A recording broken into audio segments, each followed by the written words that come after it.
Cordial saludo, senhoras e senhores, sou o professor Ricardo Brito e é um prazer estar aqui com vocês para um dia mais de nossa Global Management Week 2023.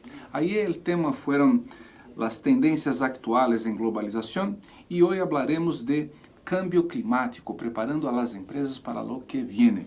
Mañana nosso terceiro painel será sobre as diferentes aplicações da inteligência artificial nas empresas e seu impacto em la formação de ejecutivos e la gestão de carreras. Com o fim de promover uma ampla reflexão sobre o tema, invitamos a todos a participar em um concurso de projetos e startups na área de inteligência artificial. Os projetos podem ser de aplicações de inteligência artificial em empresas tradicionais ou startups que utilizam a inteligência artificial para prestar serviços a empresas ou consumidores, competindo por $200.000 em becas de estudos oferecidas por las instituições que apoiam este evento. Echa um vistazo a la regulação que se encontra na descrição deste vídeo e únete a nosso grupo para obter informações mais detalhadas, ok? Agora apresentaremos ao equipo de expertos que estará hoje conosco. A professora Amy Ryan é de la University Albany, donde se desempenha como instructora de alguns cursos e programas. A professora Ryan tem uma maestria em administração, é fundadora de la ESG Strategies e vice-presidente de la Economia Circular. Sua experiência abarca as disciplinas de sustentabilidade, energia, ESG e cumprimento de programas de economia circular. Muchas gracias por venir hoy, Dr. Ryan. El profesor César Righetti también nos ayudará hoy en los debates. El profesor Righetti tiene un doctorado en Administración de Empresas, Estrategia de Operaciones y Sostenibilidad. Es socio de Global Performance Consulting y Prosfera, además de ser profesor en el campo de la sostenibilidad y coordinador del Centro de Estudios de Sostenibilidad Empresarial en IBS Américas. Bienvenido, professor Righetti. Estou muito agradecido também por la presença hoje de la professora Emmeline de Pius, doutora em administração e diretora da Escola de Negócios da University of Laverne, uma das escolas de negócios mais importantes de Califórnia. Graças por acompanhar-nos, professora. Antes de iniciar essa discussão, necesito compartir com os espectadores nossa compreensão sobre este tema. Há muitos anos que o tema do cambio climático deixou de ser um tema técnico, científico e passou a dominar a agenda política do mundo de la pior maneira possível. Por um lado, há pessoas que defendem a ideia que não existem cambios climáticos ou que não são causados por la ação humana, especialmente por el uso de combustíveis fósseis. É evidente que estas posições são errôneas, estão mais relacionadas com os interesses dos lobistas da indústria petrolera do que com uma opinião técnica sincera. O cambio climático é causado por la ação humana e está cobrando miles de vidas e causando pérdidas econômicas de bilhões de dólares. A realidade é que hemos perdido a carreira contra o tempo e as predicções sobre o que sucederia sobre o clima do planeta em 20 ou 30 anos estão ocorrendo agora. Ante isto, a sociedade, os cidadãos, as empresas devem fazer sua parte e seguir pressionando a los governos para evitar que a situação empeore, trabalhando hacia uma reversão deseável, pero pouco provável da situação atual. Dito isto, o objetivo da discussão de hoje é pensar em quais são os impactos do cambio climático em las empresas. Como devem actuar os directivos ante esta nova realidade mundial? Não tem sentido esperar que o mundo vuelva a ter clima relativamente estável como há 20 ou 30 anos atrás. Me gostaria começar perguntando-lhe à professora Emmeline de Pius como está afetando o cambio climático a las empresas hoje. Dr. Pius, thank you very much for being with us. How do you assess the current scenario and how this context has affected companies and the way business is conducted, Doctor? Sure, thank you, Dr. Brito. The first thing we have to understand is that things are different now. And what's different is we can no longer predict what happens next. So businesses run on being able to spread out their risk, on being able to manage their risk. At the root of this, at the very foundation, is the insurance sector. The insurance sector helps us all manage our risk. And the insurance sector now finds itself in a position where their historical data no longer help them predict the future. That's different from how things were before. That's new. So it's not just these things we're seeing in the headlines. There are wildfires, there are floods, the ocean is heating. These things are happening now and nobody predicted them. And that's what's different from before. So insurance companies find themselves in an incredibly difficult position. And in the short term, some of them have responded by simply stopping writing policies. In California, 3 of the 4 biggest insurance companies are just not writing homeowners policies anymore. In Florida, one of the biggest insurance companies has just completely stopped writing new policies. So imagine the effect on homeowners, on individuals, on businesses. This is very different from how things have been in the past. It's a new problem. I understand. So in this context, how are companies reacting to these new challenges? So companies are very aware of this situation and they're trying to take action on their own.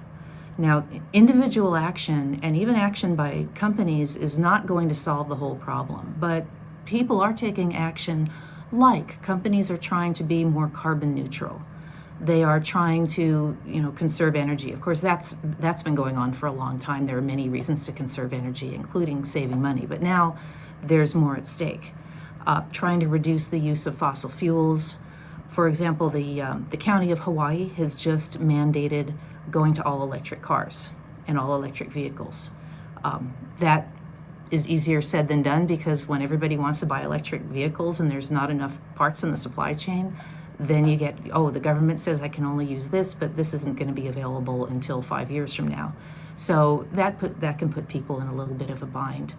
One thing that companies are doing is thinking about their employees, because employees are affected by if a road washes out, if your house goes sliding down the hill in a landslide, that it's going to make it very hard to get to work. And something as simple as human resources policies around employee absences, just being more understanding and more cognizant about those issues when it comes to your employees. Some employees are dealing with longer and longer commutes. Because of housing prices, that unfortunately, then we get into a situation of burning more fuel, cars on the road for a longer time. These things are all interrelated, and without concerted action from the world's governments and the largest companies, things are not really going to move. So people and companies are doing things individually. People are cognizant of the issue, but the needle is not moving in the right direction yet. Excellent, Professor Emily de Pius from the University of Laverne. Thank you very much. Entonces, me gustaría ahora hacer al profesor Righetti la misma pregunta con respecto ao impacto del cambio climático sobre las empresas. Professor Righetti, thank you for being with us as well. My first question for you is about the impacts of climate change. So could you please clarify how climate change has affected business and provide some examples about that? When we talk about climate change, I used to say that the name of the game is uncertainty. Uncertainty regarding what will be the consumer behavior when we have a heat wave, when we have a flood. So how my market will be affected, how my operation will be affected. If you think on different sectors, if let's say you are a consumer good company, you sell beverages, so the heat wave will increase probably your market. But what about lack of water for your plants? So how to deal with that? So that both revenues and costs will be affected. So the name of the game is uncertainty. So the idea is to try to see to forecast what will be the impact and see how to react that before the fact happens.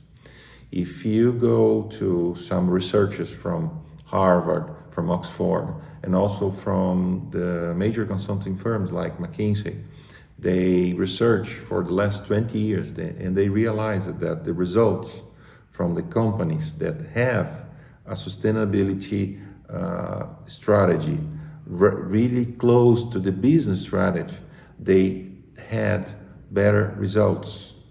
They had better financial results, a bigger correlation between the stronger the ESG agenda, the stronger the results, the smaller the risk, and also the results regarding the stock options. So the shares of the companies went better in general. I'm not saying that all of the companies that have ESG in their agenda went better, but that the correlation is stronger. So if you do this information for the investors, they will be more comfortable to invest in companies that have a better ESG agenda related to the business. So it's important, again, to see for each sector what will be the likely impact of climate change and then forecast the possible scenarios. That's that's how we react, that's how we work as a professor with the students. How to predict uncertainty, how to react with uncertainty. And we are talking in large sense, we are talking about environmental issues, also social issues, because there are strong social impact when you have heat waves, for example. And let's say you are a company of fashion and works in, you have a plants in Asia that export to Europe and the United States. You have to be able to react accordingly to the heat waves, how you prepare your operation, how you change your fashion collections for your clients. So those things are very related to climate change, and that's how we prepare our students, for example, to think about how thinking on the company's needs, how we prepare students to respond to this uncertainty. So interesting, Professor Cesar. Thank you very much. Considering what you just explained, Professor, how can a manager respond to these challenges and problems today?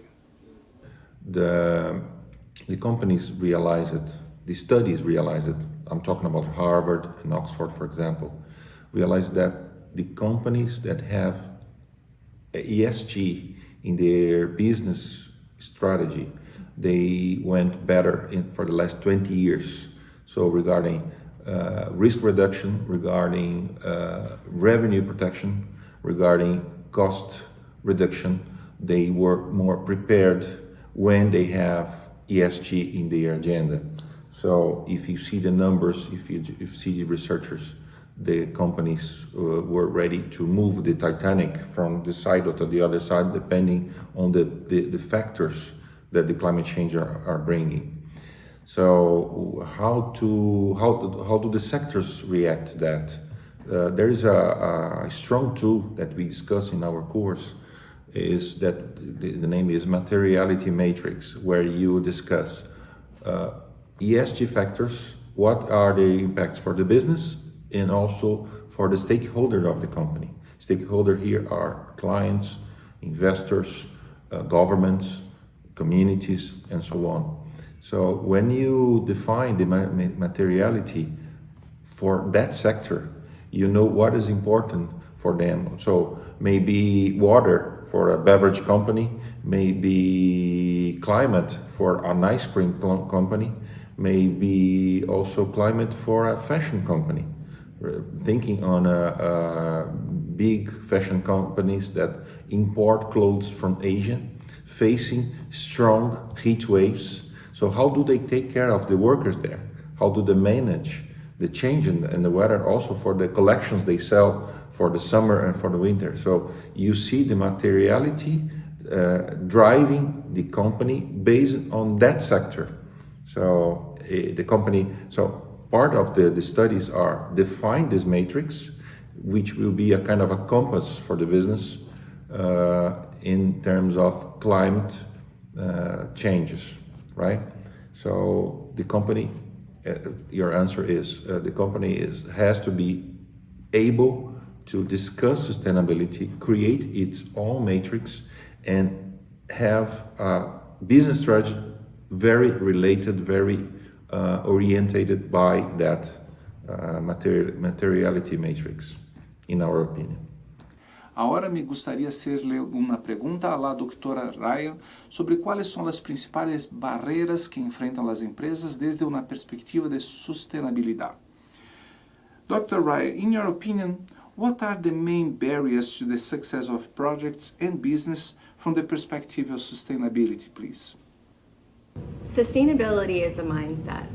And the one thing that we really try to emphasize in class here is that whatever your experience and understanding of what sustainability is, there is an entire ecosystem of influences behind that we get to talk about. And a lot of that touches upon what are the barriers, which are usually cultural or financial or policy-driven types of barriers. So we know that they're there, we acknowledge that, and to catalyze that change, we start with these discussions of going, we know what these known barriers are. We then need to strategize and position ourselves as leaders, as agents for sustainable change, to be creative in our thought processes and our pathways to solve problems. I understand, Dr. Ryan, but considering what you just told us, how are companies facing their main challenges regarding to sustainable development? Depending on who you ask that question to, it's a very interesting and unique time within today's global economy. And this is something that we touch upon in class a lot, is the magnitude, the enormous spread of generational experience that is within today's workplace, no matter where you are. And having that conversation with, say, someone that is in their early 20s, or a seasoned professional that's in their 30s and 40s, or even beyond, everyone is coming to the table with an understanding of sustainability in possibly a different way.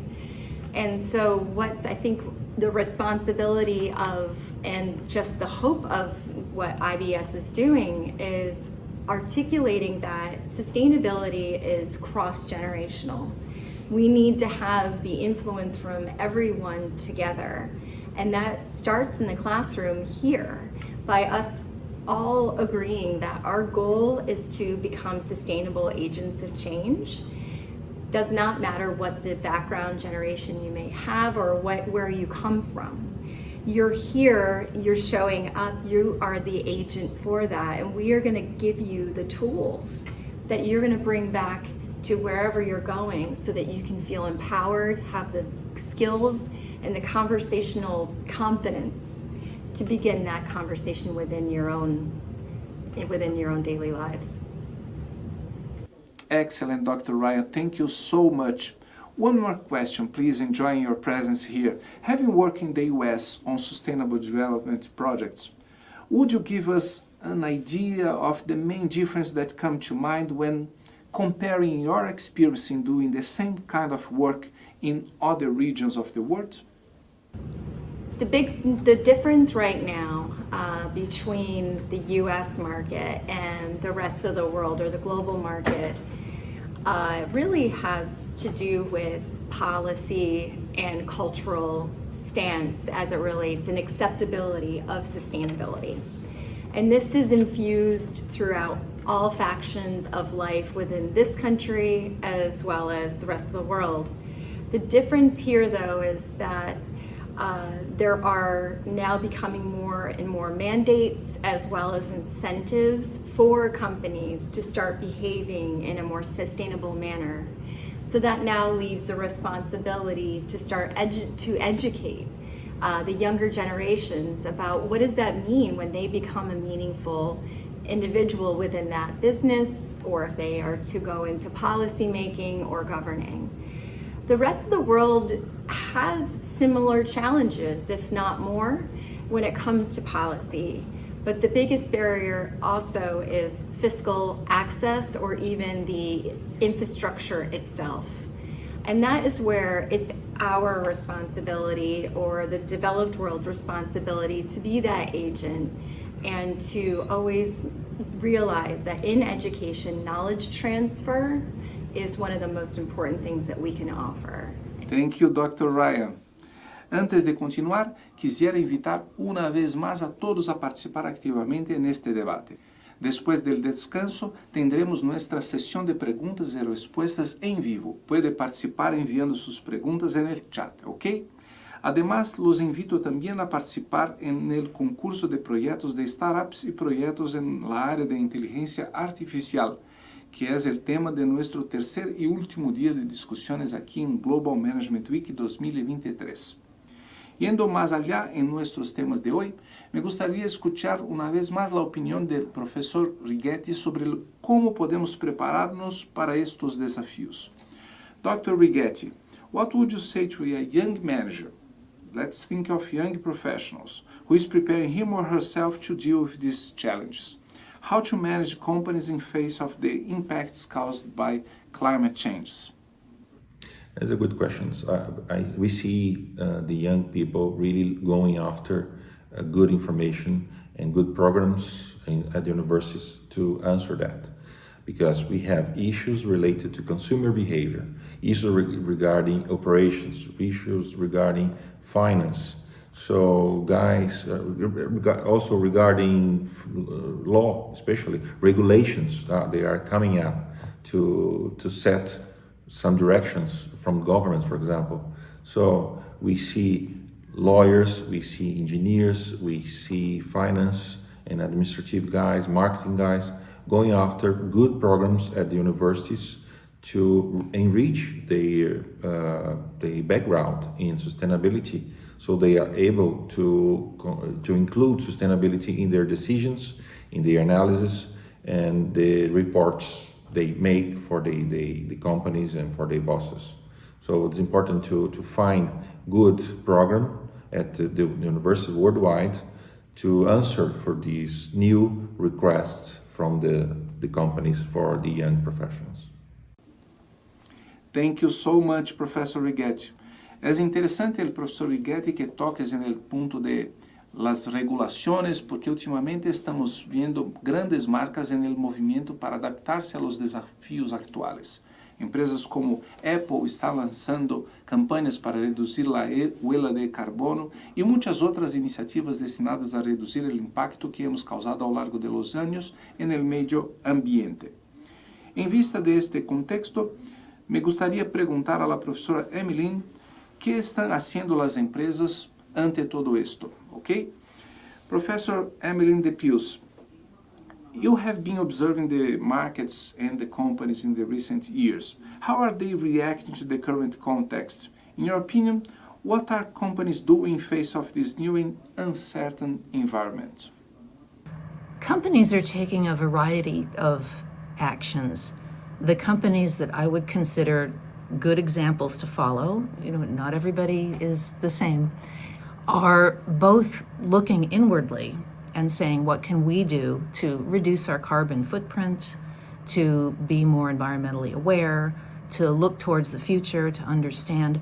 So the biggest thing, because things are changing so fast, because historical data no longer predicts the future, is as a company and as a manager, you now have the burden to stay very informed, to keep on top of information about climate change, about these global issues that maybe 20, 30 years ago, managers didn't really concern themselves with.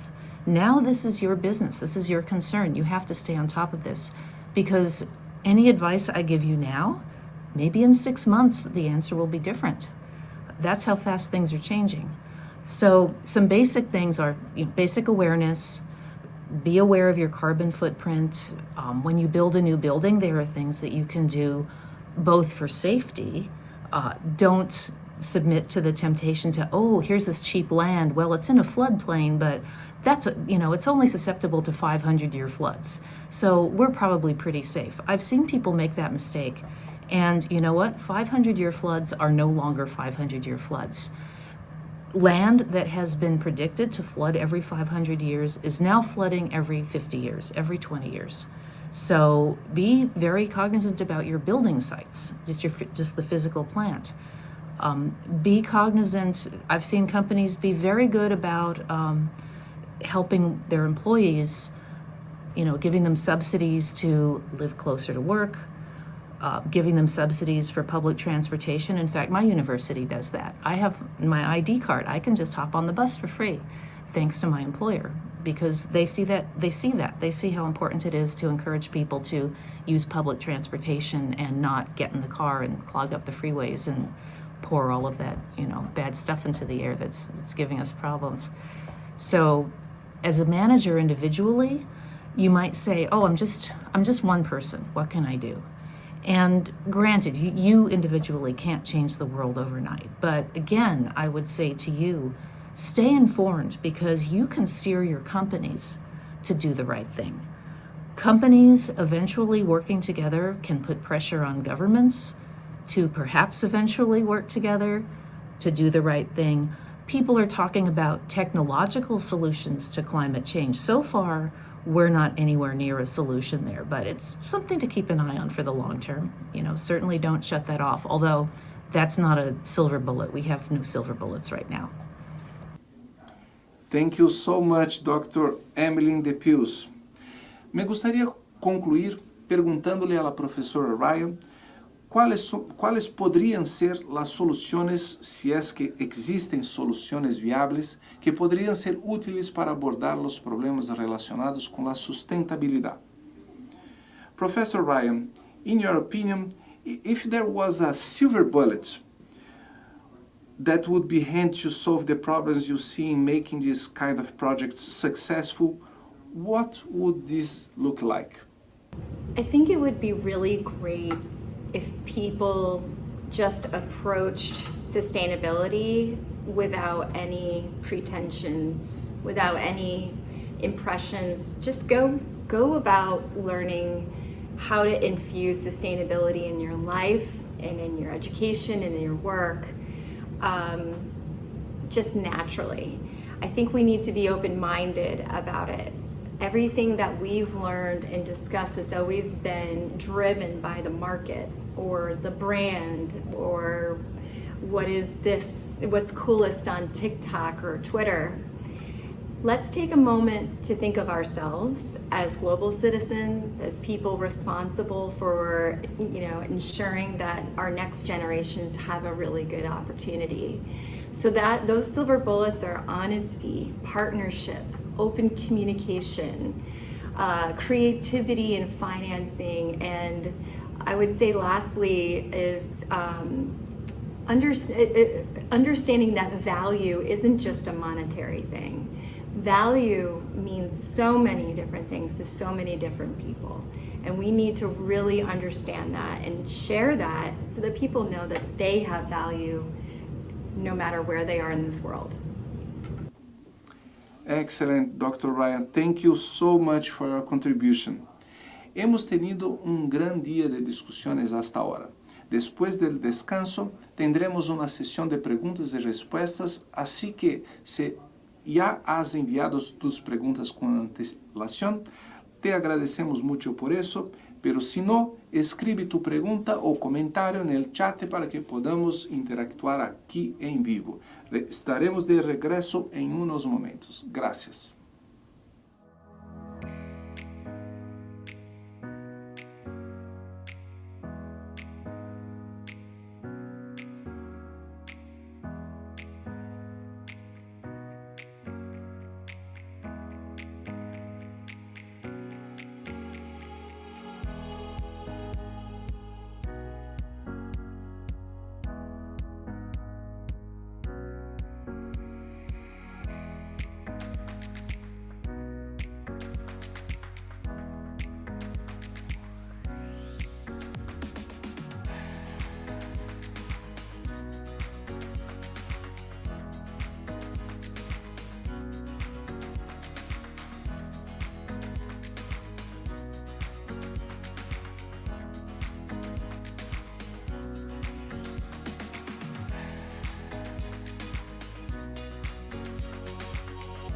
Vámonos.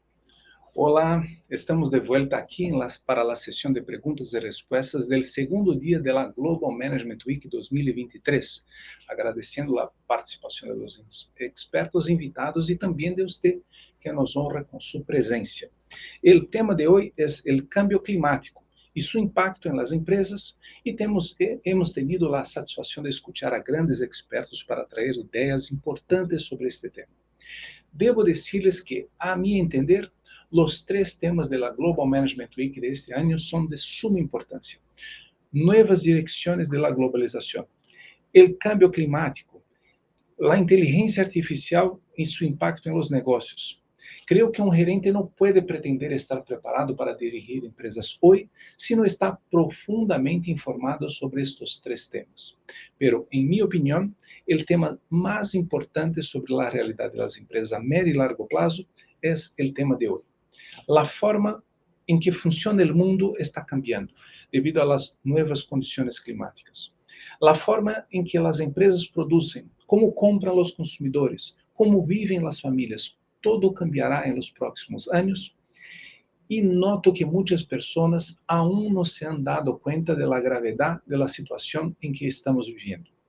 Pero, em definitiva, nosso papel é exatamente isto: promover reflexões, trazer buenas cabeças ao debate e formar líderes como tu, pessoas que querem estar ao frente das empresas nos próximos anos. E para começar nossa sessão de perguntas e respostas, há aqui algumas perguntas enviadas com antelação. E a continuação, tentarei responder às perguntas que vêm em vivo no chat, que está sendo coordenada por Samantha. Samantha, por favor, venga ao chat acá para poder ajudar-nos com a organização da discussão, ok? Senhor Ramiro Nahuel González, desde Argentina, pergunta: teniendo em conta o futuro de las carreras profissionais, como las afectaría el cambio climático y qué datos hay al respecto? Bueno, essa é uma pergunta muito interessante. Muitas graças por participar acá. Pero permítame antes compartilhar aqui uma visão que tenho sobre a formação profissional. Todos os profissionais, especialmente aqueles em área de administração, devem possuir um conjunto de competências que chamamos verticales ou especialidades. Por exemplo, um profissional de finanças deve possuir competências bastante profundas na área de finanças, mientras que um profissional de marketing também deve possuir competências bastante sólidas em algumas áreas de marketing. Sin embargo, todo profissional, independentemente de sua especialidade, deve também ter um conjunto de habilidades transversales, competências que atravessam as diferentes áreas de gestão e oferecem a possibilidade de uma visão e ação mais completa sobre o que está sucedendo na empresa e no mundo. Te darei alguns exemplos para que puedan entender melhor o que estou dizendo. Um gerente, independentemente da área onde opere, deve ser capaz de relacionar-se com diferentes culturas, especialmente no contexto atual de globalização. Deve ser capaz de exercer liderazgo, liderar equipos. Deve ser capaz de compreender o impacto dos fenômenos políticos e econômicos na empresa em la que opera. Estes são alguns dos exemplos de competências transversales, competências que todo directivo deveria desenvolver, independentemente de sua área de especialização. Bueno, compreender como o cambio climático afeta sua empresa se ha convertido em uma importante competência profissional transversal. O gerente de marketing necessita entender como as novas condições climáticas do mundo afetam as relações com os consumidores. O profissional de logística necessita entender como as novas condições climáticas afetam a produção e a logística. E assim, em todas as áreas, em todas as especialidades, em todos os sectores de negócios. Não pode ignorar o impacto do cambio climático em sua área de especialização e dizer, essa não é minha responsabilidade, não tenho treinamento nesta área. O cambio climático afetará a todos, em todas as áreas. y los profesionales que puedan identificar las mejores formas de llevar a cabo sus operaciones dentro de este nuevo contexto se destacarán en el mercado. Así como el cambio climático afectará las carreras, señor Ramiro. ¿Ok? Muy bien. Vamos adelante acá. También de Argentina, María Lucrecia Jiménez hace un comentario muy fuerte, debo decirles, y después una pregunta. El cambio climático ya es un hecho. No está el planeta para medidas tibias y de mitigación. ¿Qué alianzas, estrategias o medidas están tomando dentro de cada empresa o sector para dar una solución a este tema y hacer partícipe a sus clientes?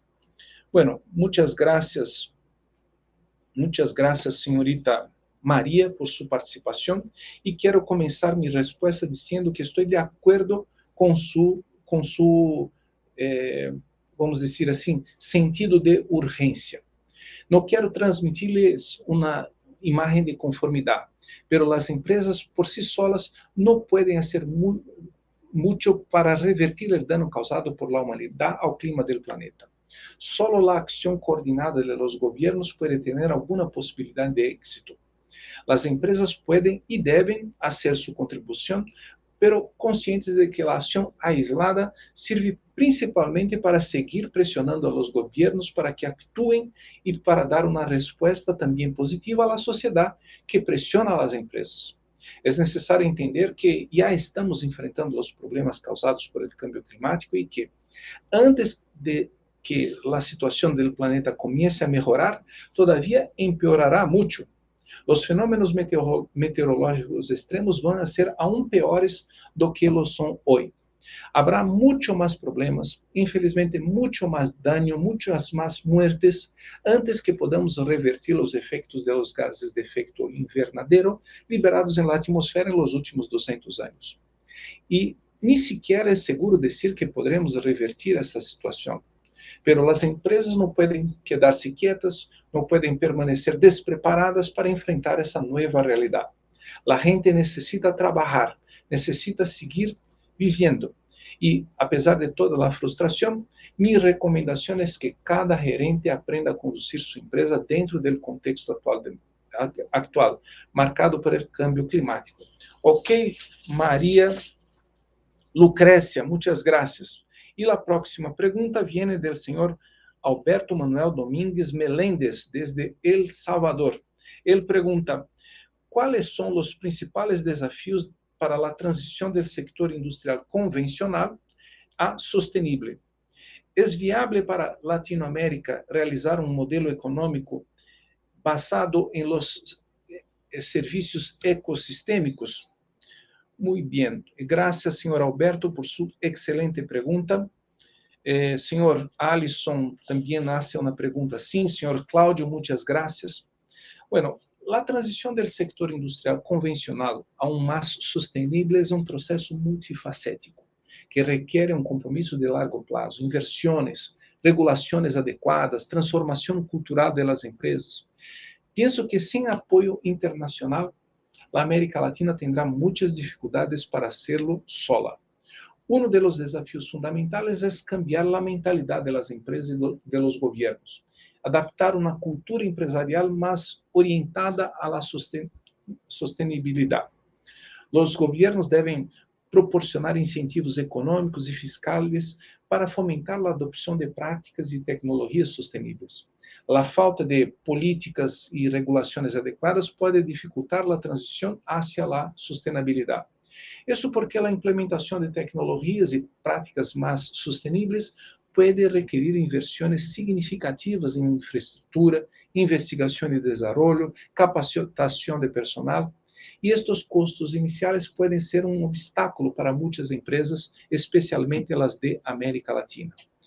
Y no tiene sentido hacer cambios dentro de una sola fábrica. Es preciso garantizar que los proveedores cumplan con los estándares sostenibles y eso puede ser un desafío, especialmente cuando se trata de cadenas de suministro globales.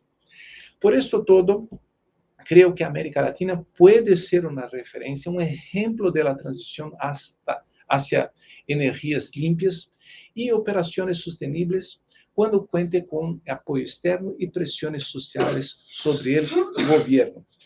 Vale, señor Alberto.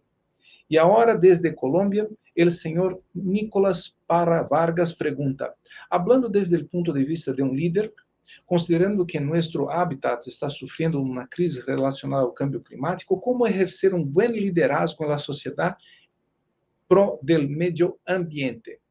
Bueno, gracias, señor Nicolás, por su participación. Ejercer un buen liderazgo en pro del medio ambiente implica asumir la responsabilidad de promover prácticas empresariales sostenibles y que protejan y preserven nuestro entorno natural y preparar su empresa para las dificultades con las cuales ya tenemos que lidiar. Para formarse como un líder, puedes empezar por educarte a ti mismo y luego compartir ese conocimiento con otros. Organiza charlas, talleres o seminarios sobre temas ambientales para aumentar la conciencia y comprensión en tu empresa. Lo mejor es siempre trabajar en colaboración con otros líderes y organizaciones para abordar los desafíos ambientales. La cooperación entre sectores público, privado y sin fines de lucro puede también tener un impacto significativo y proyectar su liderazgo adelante. Recuerda que el liderazgo en pro del medio ambiente específicamente no se limita a una sola persona. Eso es necesariamente un esfuerzo colectivo, ¿ok? Trabajar juntos para abordar los desafíos ambientales es esencial para lograr un impacto duradero y positivo en las empresas y en nuestro planeta. Ok, Nicolás. Y ahora intentaremos responder a las preguntas enviadas en el chat, comenzando con la pregunta enviada por, déjame ver acá, ¿a dónde están las preguntas? Señor Alisson Serrano, déjame organizar un poquito aquí. Para generar, Mr. Alisson Serrano pregunta, para generar ahora negocios rentables por el cambio climático, debe ser en base a no necesitar recursos naturales para que sean más rentables a largo plazo. Señor Alisson, yo creo que la cuestión no es usar o no recursos naturales, es cómo usarlos. Nosotros necesitamos de muchos recursos naturales y vamos a continuar necesitando de ellos, pero un uso racional, considerando las limitaciones del planeta, una optimización de los usos, una maximización de los resultados de los usos es, desde mi punto de vista, algo mucho más importante, mucho más urgente en este momento do que solamente encerrar el uso de los recursos naturales. ¿Ok? Muy bien. Entonces, sin tiempo para mucho más hoy, me gustaría agradecer una vez más por su participación en este segundo día de discusiones de la Global Management Week 2023.